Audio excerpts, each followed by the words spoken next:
¿Por qué el paisano José Márquez fue conocido como el mecánico marimbero? Antes de responder esa pregunta, tenemos que decir que en realidad él lo que quería era ser abogado y por cuestiones económicas no pudo acceder a la universidad. A partir de esto decide estudiar mecánica automotriz, actividad de la cual había tenido las primeras nociones cuando era solo un muchacho y asistía a su padre, Osmando Márquez, en las reparaciones que hacía a El Soplo Divino, un carro famoso por ser uno de los primeros que llegó al vecino municipio de Manaure. Y para la época de la bonanza de la marimba o marihuana, entre 1975 y 1985, según el informe del portal Verdad Abierta, en Magdalena, Cesar y Guajira, la mafia gringa modernizó cultivos y el negocio de la marihuana y repartió dólares entre las altas esferas de las autoridades colombianas. Entonces, el cuento es que muchas de las personas que en La Paz lograron fortuna con esta bonanza hicieron de José Márquez su mecánico de cabecera. Lo de la marimba era arreglar los carros de los marimberos, que ellos como locos me decían a mí, no sean tan pendejos, me decían,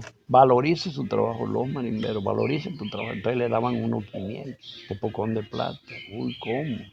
Y así ya, y otros de rapidez, ellos querían todo, era porque como vivían era corriendo, matándose, corriendo. Entonces ya los carros, aquí se estrellaba un carro, por ejemplo, un Toyota. Que no vamos a poder arreglar ese carro, vamos a San Juan. Un carro que costara 300,000 pesos, un carro nuevecito.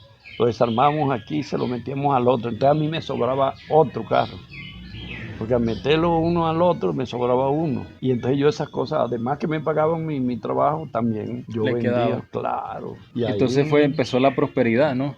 Claro. ¿A qué marimero así famoso le llegó a No, figura. prestar servicio? A Efraín Ovalle, a Julio Morón, de aquí, fuera de la Guajira, que esa gente, eso botaban el billete, venían de por ahí, gente, unos prendones aquí, oro, y eso, y armados, pistolas, y eso que va, se tomaba un trago de ron y me tocaba entonces cuidarlos a mí, y esos pocones de plata, en las gavetas de los carros, fajos, así. Llegó eso a ser parte de la cotidianidad, ya no generaba ninguna extrañeza. Nada. Que alguien fuera marimbero. Cuando eso, alguien me dijo, tú debes abrir una cuenta de oro, y se me dio por abrir una cuenta de oro, mira que eso gana cualquier porcentaje, algo. Bueno, yo como para tenerla segura, yo la iba guardando también, empecé a ahorrar. Y en ciertas ocasiones vi esa gente de los marimberos que llevaban de pronto en una camioneta con 4 o 5 bultos de dinero así, amarradito nada por la boquita, que así que se veían los billetes. Miércoles, yo digo, este tipo, ¿cuándo termina de contar eso? Yo le decía al cajero, oiga, atiéndame a mí primero, pues seguro eso. Los manes se bajaban con esos bultos arrastrándolos, llenos de billetes, para consignarlos aquí en el Banco Agrario. Cuando eso era la Caja Agraria. Hasta podría quedar ese título, ¿no? El mecánico de los marimberos. Así me dijo el difunto Adán Ramírez, que hasta hace poquito falleció. Entonces ahí pasa que a mí me invitaron, a mí me gustan estas cosas siempre. Me invitaron a una conferencia en el Club Valledupar.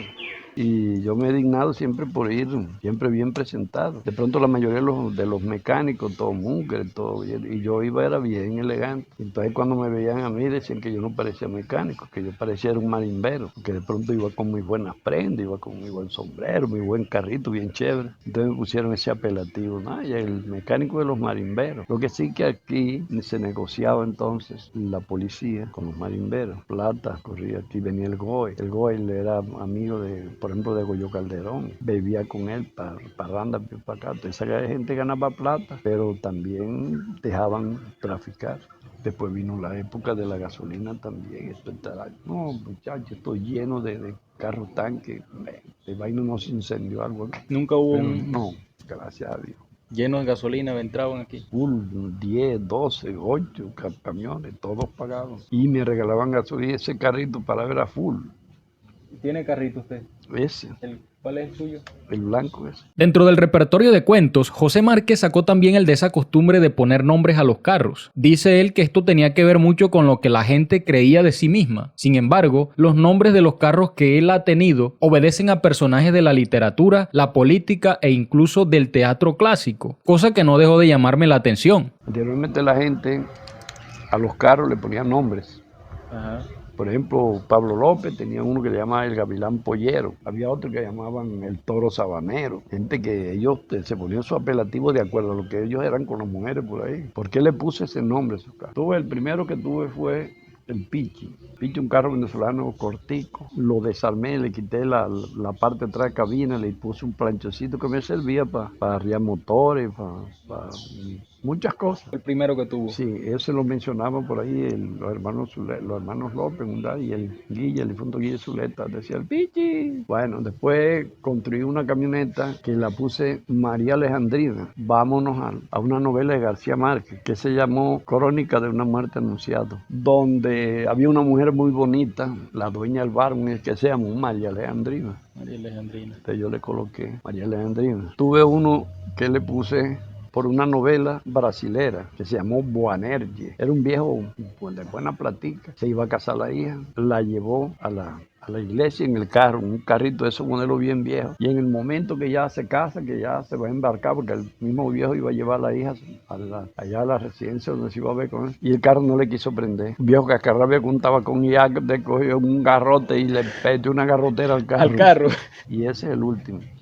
Ese se llamó Pizarro, porque porque yo fui seguidor del líder guerrillero de la UP. De la UP, yo era seguidor de él.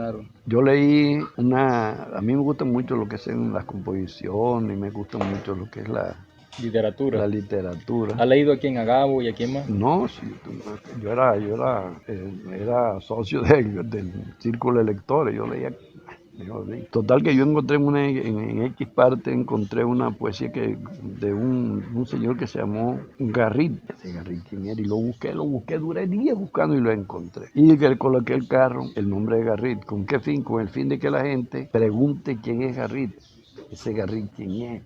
Hay gente que no, hola Garrit, Garricho, me dicen, no sé.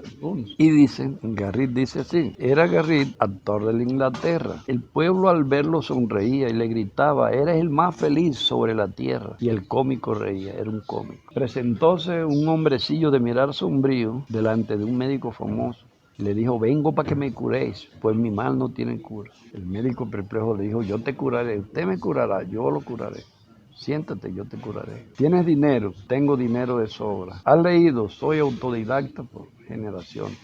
He viajado por todo el mundo. ¿Tienes amores? He tenido miles y miles de amores. El médico perplejo le dijo, yo sé quién te curará. La más austera y remisa sociedad lo busca él para que lo haga feliz. ¿Quién es ese? Ve donde Garrit, que él te curará. Le dijo, entonces cambiadme la receta porque yo soy Garrit.